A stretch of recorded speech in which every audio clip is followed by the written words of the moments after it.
چھوٹی عید کی بڑی شاپنگ کا حتمی راؤنڈ کراچی، لاہور، پشاور، کوئٹہ اور اسلام آباد کے بازاروں میں رش۔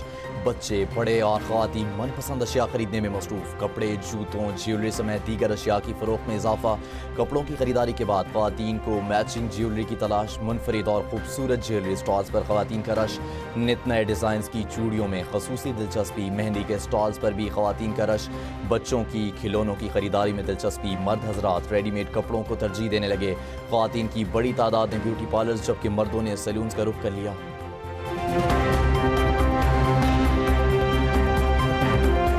عید الفطر کے تینوں دن لیک ویو پارک، دامن ایکور، شکر پڑیاں فیملیز پارک ڈکلیئر۔ فیملیز کے علاوہ گاڑیوں اور موٹر سائیکلوں کے داخلے پر پابندی ہوگی۔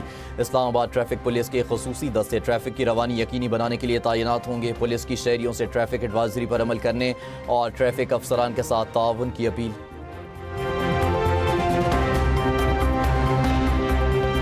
سعودی عرب، خلیجی ریاستوں سمیت کئی ممالک میں عید الفطر۔ مسجد الحرام اور مسجد نبوی صلی اللہ علیہ وآلہ وسلم میں نماز عید کے روح پرور اجتماعات۔ لاکھوں فرزندان اسلام نے نماز عید ادا کی۔ خادم حرمین شریفین شاہ سلیمان بن عبدالعزیز کی دنیا بھر کے مسلمانوں کو عید الفطر کی مبارکباد۔ عالمی امن و استحکام کے لیے کوششیں جاری رکھنے کے عزم کا بھی اعادہ۔ ترکیہ، لبنان، یمن، فلسطین اور عراق میں بھی آج عید منائی جا رہی ہے۔ آسٹریلیا میں وزیر اعظم اینتھونی البنیزی سڈنی کی مسجد گئے اور مسلمانوں کو عید کی مبارکباد دی۔ امریکہ، برطانیہ سمیت یورپ بھر میں مسلم کمیونٹی عید منا رہی ہے۔ پاکستان، بھارت، بنگلہ دیش، سری لنکا اور انڈونیشیا میں ہفتے کو عید ہوگی۔ اسرائیلی فوج کی ہٹ دھرمی، فلسطینی مسجد اقصی میں نماز عید ادا کرنے سے محروم جارے۔ اسرائیلی فوج نے فلسطینیوں کو قبلہ اول مسجد اقصی میں نماز عید ادا نہ کرنے دی۔ نمازیوں کو منتشر کرنے کے لیے طاقت کا استعمال، آنسو گیس کی شیلنگ سے متعدد افراد متاثر۔ مسلمانوں نے مسجد اقصی کے باہر نماز عید ادا کی۔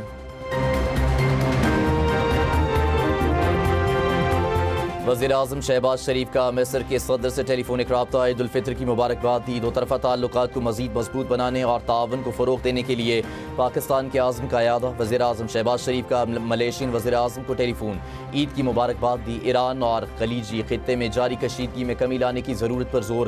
امن کے فروغ کے لیے مل کر کام جاری رکھنے پر اتفاق۔ وزیر اعظم نے آذربائیجان کے صدر کو بھی فون پر عید کی مبارکباد دی۔ آذربائیجان کے خلاف حملوں کی شدید مذمت۔ وزیر اعظم شہباز شریف اور ازبکستان کے صدر کا عید پر تہنیتی رابطہ۔ تمام تنازعات کے حل کے لیے مکالمے اور سفارتکاری کو فروغ دینے پر زور۔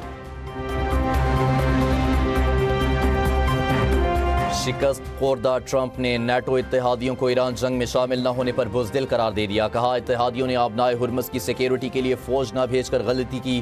نیٹو امریکہ کے بغیر صرف کاغذی شعر ہیں۔ ایران کو جوہری طاقت بننے سے روکنے کی جنگ میں اتحادی شریک نہیں ہوئے۔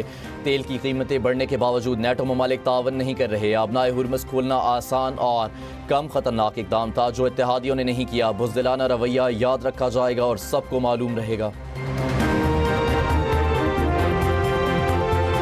دشمنوں کے لیے گھیرا تنگ کر دیا جائے۔ ایرانی سپریم لیڈر مجتبیٰ خامنہئی کا انٹیلیجنس اہلکاروں کے لیے اہم پیغام۔ افسران اور عملے کو ملک کی سلامتی کے لیے پہلے سے زیادہ متحرک رہنے کی ہدایت۔ کہا شہید وزیر انٹیلیجنس کے بعد اہلکار اپنی کوششیں دوگنا کر دیں۔ اندرونی اور بیرونی دشمنوں کے لیے کوئی جگہ نہیں چھوڑی جائے۔ ہماری ترجیح دشمن کو ہر محاذ پر ناکام بنانا اور اپنے ہم وطنوں کے لیے مکمل تحفظ اور امن کو یقینی بنانا ہے۔ قوم سے خطاب میں مجتبیٰ خامنہئی کی تمام مسلمانوں کو عید کی مبارکباد۔ کہا ہم نے روزے اور جہاد کو ایک ساتھ جاری رکھا۔ ایران کے بہادر صدر اور دیگر تمام حکام کو سلام پیش کرتا ہوں۔ اللہ کا شکر ہے کہ دشمن ٹوٹ چکا ہے۔ ہمارا اتحاد دشمن کو جھکنے پر مجبور کر دے گا۔ دشمن نے قوم میں خوف اور مایوسی پھیلانے کے لیے حملہ کیا۔ دشمن اپنے مقاصد حاصل کرنے میں بری طرح ناکام رہا۔ پاکستان ہمارے لیے بہت زیادہ اہمیت رکھتا ہے۔ چاہتے ہیں مسلم ممالک آپس میں بہتر اور اچھے تعلقات قائم رکھیں۔ سری لنکا کا امریکہ کو جنگی طیارے کے لیے اڈے دینے سے انکار۔ سری لنکن صدر انور کمارا نے پارلیمنٹ میں پالیسی بیان دیتے ہوئے کہا امریکہ نے 2 طیارے مٹالہ ایئرپورٹ پر تعینات کرنے کی درخواست کی تھی۔ امریکی طیاروں پر اینٹی شپ میزائل نصب تھے۔ امریکی طیاروں کی جبوتی کے اڈے سے سری لنکا لانے کا منصوبہ تھا۔ عراق میں سیکیورٹی خدشات کے پیش نظر نیٹو مشن نے فوجیوں کو واپس بھیج دیا۔ نیٹو مشن کا ہیڈ کوارٹر بغداد کے گرین زون میں امریکی سفارت خانے کے قریب ہے۔ عراقی سیکیورٹی اہلکار نے انخلا عارضی قرار دے دیا۔ کہا چند اہلکار موجود ہیں، باقی بہت سے لوٹ گئے۔ جنگ امن بندی کی کوئی خلاف ورزی نہیں کی، افغان دعویٰ مضحکہ خیز ہے۔ وزیر اطلاعات کے مطابق پروپیگنڈے کا مقصد دہشت گردی کی کارروائیوں کا جواز پیدا کرنا ہے۔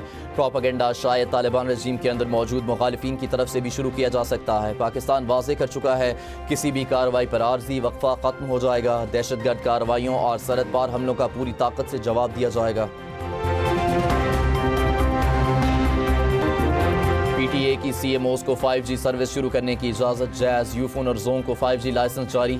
پی ٹی اے کے مطابق ملک بھر میں 5G سروسز کا مرحلہ وار آغاز ہوگا۔ ابتدائی مرحلے میں محدود علاقوں میں سروس دستیاب ہوگی۔ سی ایم اوز اپنی ویب سائٹس پر کوریج ایریاز کی فہرست جاری کریں گے۔ 5G صرف مطابقت رکھنے والے موبائل فونز پر دستیاب ہوگی۔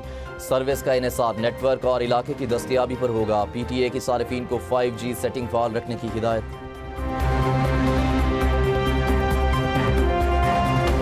مری میں 48 گھنٹے سے مسلسل بارش اور ژالہ باری، سڑکوں پر پھسلن، شاہراہوں پر شدید دھند، حد نگاہ انتہائی کم رہ گئی۔ ڈی پی او مری کا سیاحوں اور شہریوں کو مری کی جانب غیر ضروری سفر سے اجتناب کی ہدایت۔ مری میں موجود سیاحوں کو ہوٹلز تک محدود رہنے کی ہدایت۔ محکمہ موسمیات کی مزید 72 گھنٹے موسم خراب رہنے کی پیشگوئی۔